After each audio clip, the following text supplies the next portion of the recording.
Hey, it is April 14th, 2020. We're here with Sheriff Honsal for his media availability. We're going to jump right into our reporters' questions. So yesterday, there was some information released about this no bail rule that was passed by the Judicial Commission. So the reporters have some questions regarding that rule. With the no bail rule in place now, is the jail releasing more inmates to reduce the chances of COVID-19 spread in the jail? So Judicial Council from the state made this ruling that they were going to reduce bail to 0 on several offenses, misdemeanors and low-lying felonies. And so the people that we do have in custody right now, I believe, are the people that should stay in custody because we've already kind of gone through our lists, and the people that could be released based upon our risk assessment have been released based on COVID. We're not looking at reducing our numbers now in our county jail. We've done the mitigating factors we need to do. So the Judicial Council now put a no bail on this specific, offenses, which allowed I guess the number is 10 releases from our jail facility as of today. So our count is about 224 as of this time, and so it's something that I'm not in favor of. And so it's something that I believe is it's over and above what is necessary. Our jail count is fine at the moment, and so we've put mitigating factors in place that, like I've explained before, that prevent COVID from coming into our facility, and so it's just, again, going above what is necessary, I believe, at this time. So we have, based upon these new rules, we have released 10, and I'm thankful because there have been, I think, up to 30, close to 40 people that could have been released, but our judges have not, released all the people that were eligible through this system. So there's been mitigating factors. I'm thankful for our DA, Maggie Fleming, because she's the one right now that can be that voice of reason in the courtroom to explain the reason why these people need to still be in jail. There's reasons why they're in jail, and they still need to be in jail at this time. And due to the new emergency bail schedule, do suspects of domestic violence crimes get released paying $0? So domestic violence is a violent offense, and those people that commit, domestic violence still have to be in custody. They still have to have a day in court, and that doesn't, this reduced bail schedule does not allow them to be released on 0 bail. Is the Sheriff's Office working with any local tribes to implement checkpoints to access tribal land? So we are working with the tribes to talk about their checkpoints.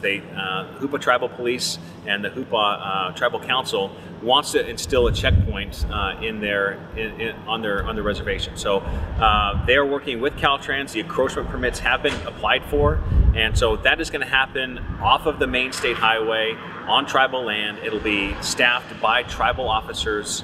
And so anyone that wants to access their commercial area or certain areas of tribal land, you'll have to go through their checkpoint, and if you're not a tribal member, if you're not a resident of Hoopa, you'll be asked to leave. Have any sheriff's deputies had to self-quarantine due to risk of exposure to COVID-19? So we've had some instances where some deputies have had to use sick time or isolate based upon their circumstances, whether they're sick or maybe exposed to something.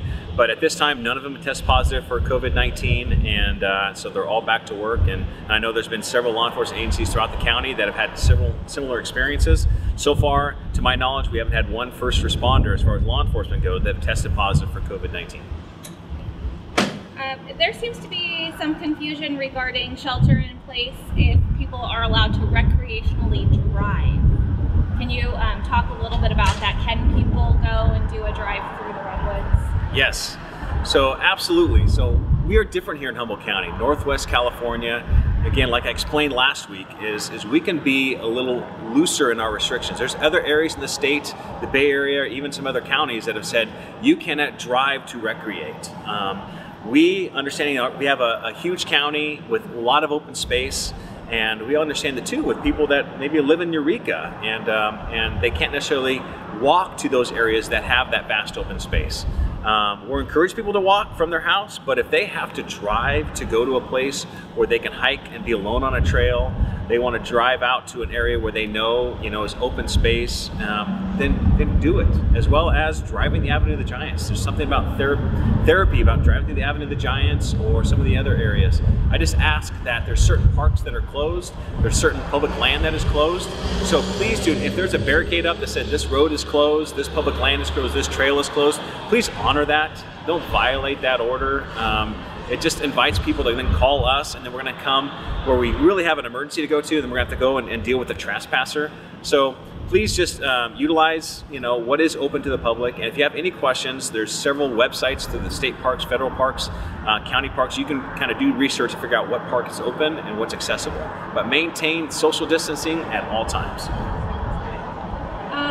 How many citations has the Sheriff's Office issued for violating the shelter-in-place order? And do you know if other local law enforcement agencies are issuing citations? So within the county, the Sheriff's Office has not issued any citations yet. We haven't had a reason to.